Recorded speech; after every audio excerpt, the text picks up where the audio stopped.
Very good morning to all. Today we will discuss about Frankel imperfections. In the last class we have seen that the Schottky defect and the free energy associated with the Schottky defect, that is the free energy associated with the formation of the Schottky defect. In the case of the Frankel imperfections, an atom being transferred from its regular lattice sites to an interstitial sites. See here, atom transferred from its regular position to its interstitial position. But in the case of Schottky defect, the atom replaced from this regular position to the outside. Okay. So the Frankel defect consists of two components. One is vacancy and another is the interstitial atom, that is vacancy and interstitial atom. For calculating entropy, we have to determine the number of ways of picking n molecules from the n sites. For the first molecule, there are n ways, and for the second, n minus 1 ways, and for the third, n minus 2 ways, etc.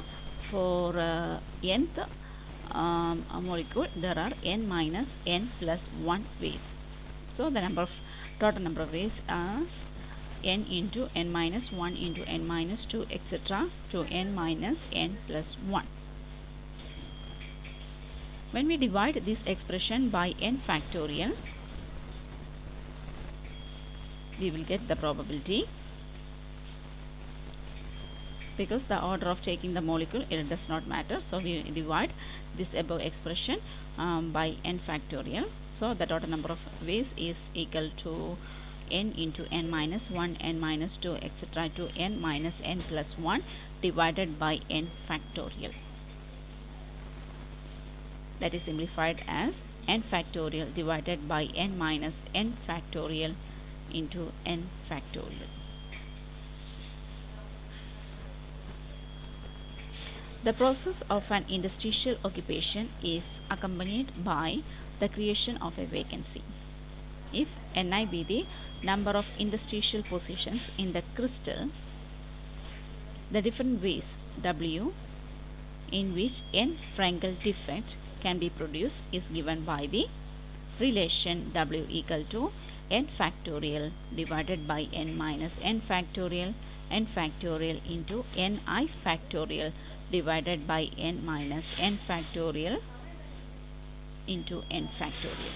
Here capital N for the lattice sites and ni for the interstitial sites, and n with the Frankel imperfections. So the number of ways of arranging n minus identical atoms and n identical vacancies on the n sides is given by n factorial divided by n minus n factorial into n factorial.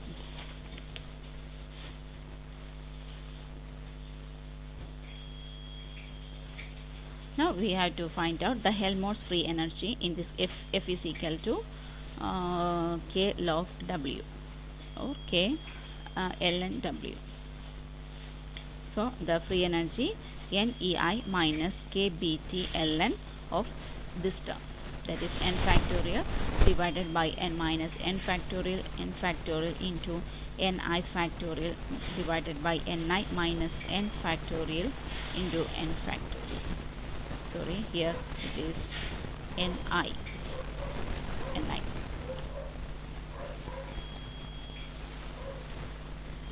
Here EI is the energy required for the formation of the Frankel defect, or it is the energy required to removing an atom from the lattice site to the interstitial position. It is the energy required to replace an atom from its lattice sites to the interstitial position. If we consider same as for the Schottky defect here taking n is very much less than capital N, and also n is very much less than Ni. That is, this is interstitial atoms, and this is the lattices, and n is the difference. If it is if the difference is very much less than the regular lattice, and also very much less than the interstitial atom, so we can find out the difference n is equal to nni whole raised to half exponential minus ei by 2 kBt.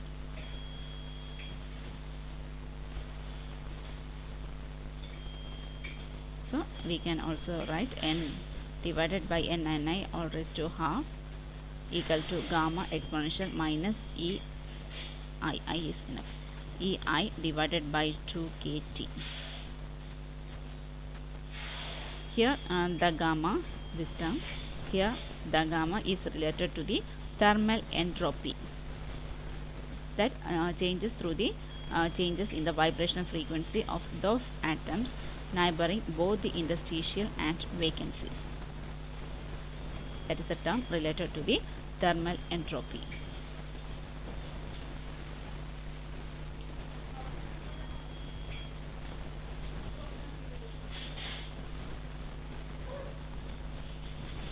And next we will discuss about the Schottky imperfections in the case of the ionic solids. We will discuss that in the next class. Thank you.